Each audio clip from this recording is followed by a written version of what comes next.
Kocak, Menkominfo nggak paham tugasnya sendiri. Ditulis oleh Alifur Rahman di seaworld.com. Halo, selamat datang di channel Tanda Seru. Yang saya prediksi akhirnya terjadi. Menkominfo tidak bisa bertanggung jawab atau minimal memberikan pernyataan yang tepat terkait salah desain sistem aplikasi Peduli Lindungi. Joni Plate hanya bisa berkomentar silakan tanya pada Kemenkes, karena menurutnya data sebelumnya berada di kewenangan Kemenkes, sementara yang sekarang sudah dipindah dan aman di Kemenkominfo. Persis yang saya bayangkan. Menkominfo tidak paham permasalahan yang ada, malah hanya berulang kali berkomentar bahwa data masyarakat aman. Pernyataan yang sebenarnya sudah berkali-kali dia sampaikan sejak beberapa bulan lalu.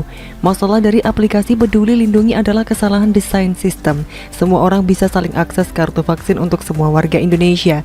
Inilah alasan kenapa kartu vaksin Presiden Jokowi bisa muncul ke publik dan bahkan ketahuan kapan jadwal penyuntikan boosternya. Kenapa ini dianggap salah desain? Karena mestinya setiap user hanya boleh mengakses data milik mereka sendiri. Sistem mestinya mengatasi dan tidak mengizinkan untuk melihat kartu vaksin atau data orang lain. Itu sama seperti kita punya rekening pada suatu bank. Misal login, kita hanya bisa mengakses sisa saldo milik pribadi. Tidak boleh hanya karena tahu nomor rekening orang lain, lalu kita juga bisa mengakses sisa saldo mereka. Nah, dalam aplikasi Peduli Lindungi, kesalahan desain ini memungkinkan akses yang semacam itu. Jadi ini bukan soal kebocoran data atau keamanan server, ini soal kesalahan desain sistem usernya. Itulah kenapa data pejabat publik sekarang ditutup. Ya, karena sebelumnya bisa diakses oleh semua orang, dan cara tercepat yang bisa dilakukan adalah menutup datanya. Cuma ya aneh saja, apakah yang perlu ditutup hanya pejabat publik? Kalau orang biasa dibiarin aja gitu. Emang repot sih, kalau data masyarakat umum juga ditutup, itu artinya aplikasi ini tidak bisa digunakan lagi, atau jadi sampah. Makanya yang ditutup hanya data pejabat, sehingga masyarakat masih bisa menggunakannya dan bisa saling akses data tetangga. Nah, Joni Plate sebagai Menkominfo tidak paham permasalahan ini. Dan saat dia bicara soal server dan data pun saya meragukan apa dia paham tentang apa yang dia katakan.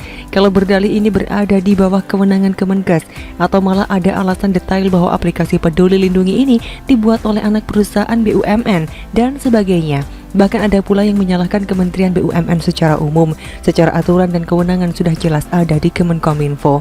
Itulah kenapa aplikasi Peduli Lindungi yang ada di Play Store itu atas nama Kementerian Komunikasi dan Informasi. Kalau dengan ini kemudian dianggap itu hanya legal atas nama pemerintah, karena yang bisa mendaftarkan hanya Kemenkominfo, bukan kementerian lain, itu juga benar. Tapi kalau alasan ini menjadi cara lepas tanggung jawab atau cuci tangan, ini yang perlu diperbaiki logika berpikirnya. Karena begini, mestinya Menkominfo sadar bahwa ini tanggung jawab dan kewenangan mereka.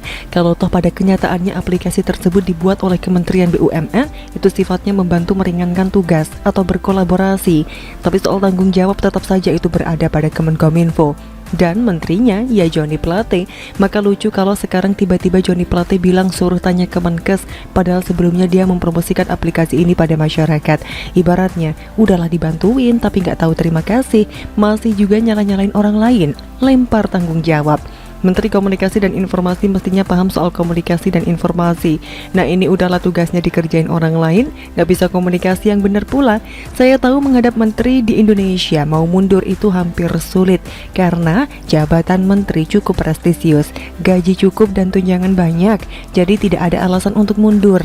Kalau soal malu, politisi di Indonesia itu nampaknya sudah kebal muka tembok, gak tahu malu. Kalaupun ada rasa malu ya tahan-tahan dikit lah.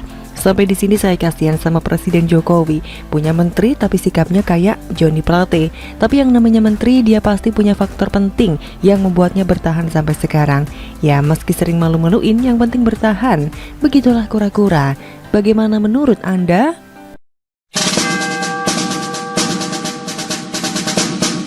Klaim hinaan ke Jokowi ini sudah melebihi batas. Tangkap pelaku secepatnya. Ditulis oleh Joe Putra di seaworld.com. Halo, selamat menyaksikan informasi dari channel Tanda Seru. Beragam isu politik, ekonomi, kesehatan, dan lainnya, mengajak siapa saja untuk terlibat menuangkan pikiran. Biasanya mengeluarkan pikiran dan pendapat didasari dengan pemahaman, latar belakang, pengetahuan, persepsi, dan motif yang ada pada diri masing-masing. Di media sosial sering kita lihat orang-orang yang ingin menyampaikan sebuah kritikan, namun kenyataannya yang disampaikan merupakan hinaan dan hujatan. Minimnya pengetahuan dalam membedakan hinaan dan kritikan dapat terlihat jelas melalui gaya bahasa, ekspresi, dan emosi untuk menyampaikan pesan dan pikirannya. Kritikan bisa dibagi dua, kritikan yang konstruktif yang bermakna positif dan membangun. Biasanya ini merupakan tanggapan maupun pertimbangan terhadap sesuatu hal yang akan disanggah yang bertujuan untuk memperbaiki sesuatu. Kritikan yang positif kadang memerlukan data dan fakta. Sementara kritikan destruktif yang bersifat negatif yang konotasi dalam penyampaiannya selalu menyerang, melawan, bahkan memberikan sanggahan tidak memerlukan data dan fakta. Kecenderungan pada kritikan destruktif bersifat menyerang pribadi atau kelompok di luar hal yang akan dikritik. Itu dapat dikategorikan sebagai ujaran kebencian dengan hinaan, pelecehan, hujatan, dan makian. Ini yang sering kita jumpai dalam postingan di media sosial maupun dalam beragam acara talk show di stasiun TV. Pembaca tentunya setuju bahwa banyak kritikan yang keluar dari masyarakat tertuju pada Jokowi. Iya, karena Jokowi adalah orang nomor 1 di tanah air yang menjabat sebagai presiden. Setiap kebijakan dan kinerja beliau tak lepas dari kritikan. Ini berarti Indonesia adalah negara demokrasi yang menghormati setiap perbedaan dan dapat mengkritisi pemerintah, khususnya Jokowi. Namun sangat disayangkan, masih ada banyak orang yang tidak mengerti antara kritikan dan hinaan karena baru-baru ini tersebar meme yang memperlihatkan gambar Jokowi berbentuk, kecoak. Meme tersebut disebar oleh pengguna Twitter Joket29126384. Dari gambar itu, terlihat Jokowi dengan badan kecoak berhidung panjang dengan membawa pedang dan senapan. Ini adalah sebuah penghinaan yang luar biasa sekali terhadap kepala negara. Ingin membuat sebuah joke atau lucu-lucuan tetapi tidak lucu sama sekali. Sudah banyak hinaan berbentuk meme yang ditujukan kepada Jokowi, namun sepertinya banyak masyarakat yang tidak takut akan ancaman hukuman. Saya tidak tahu apakah aparat penegak hukum khususnya kepolisian bertindak tidak tegas memberikan hukuman kepada pelaku pembuat meme hinaan maupun ujaran kebencian yang ditujukan kepada kepala negara. Kasus yang berulang-ulang sepertinya tidak akan pernah berhenti. Dengan adanya meme penghinaan yang ditujukan kepada Jokowi, salah seorang netizen melaporkan hal hinaan tersebut ke aparat Polri. Kepada yang terhormat Bapak Polisi, CCIC Polri, Div Humas Polri, Yanmas Reskrim, supaya ditangkap akun Jok29126384 karena menghina dan melecehkan kepala negara Presiden Jokowi dengan meme cecunguk, tweet Emily Dark Angel. Bagi saya, kebebasan untuk mengemukakan pendapat dan berekspresi di muka umum dilindungi oleh undang-undang, tetapi tidak dengan cara kebablasan seperti itu. Hal tersebut bukan lagi memberikan pendapat, tetapi ini adalah sebuah ejekan dan pelecehan terhadap kepala negara. Banyak memang hinaan dan ejekan yang diterima Jokowi. Rasanya mereka yang tega berbuat seperti itu sepertinya tidak pernah merasakan dirinya dilecehkan dan direndahkan. Bahkan Ketua Umum PDIP Megawati pernah turut bersedih atas hinaan yang diarahkan ke Jokowi. Beliau menilai bahwa orang-orang yang menghina mantan wali kota Solo itu adalah mereka yang pengecut. Megawati tidak menerima hinaan itu karena Jokowi disebut sebagai kodok. Hal itu beliau sampaikan sampai menahan tangisan. Bagi Megawati, para penghina Jokowi adalah orang yang tidak bermoral dan tidak jantan. Saya setuju dengan pendapat Megawati. Para penghina Jokowi hanya berani mengeluarkan hujatan dan pelecehan melalui media sosial. Jika berani sampaikan langsung di depan Jokowi. Sudah banyak politikus busuk dan pengamat bayaran yang mengatakan bahwa Jokowi anti kritik, namun kritikan mereka hanyalah sampah yang tidak ada substansinya. Mereka yang katanya terpelajar tidak bisa membedakan antara kritik dan hinaan. Disinilah pangkal masalah bahwa banyak masyarakat turut pula memberikan kritik, tetapi salah dalam penyampaian.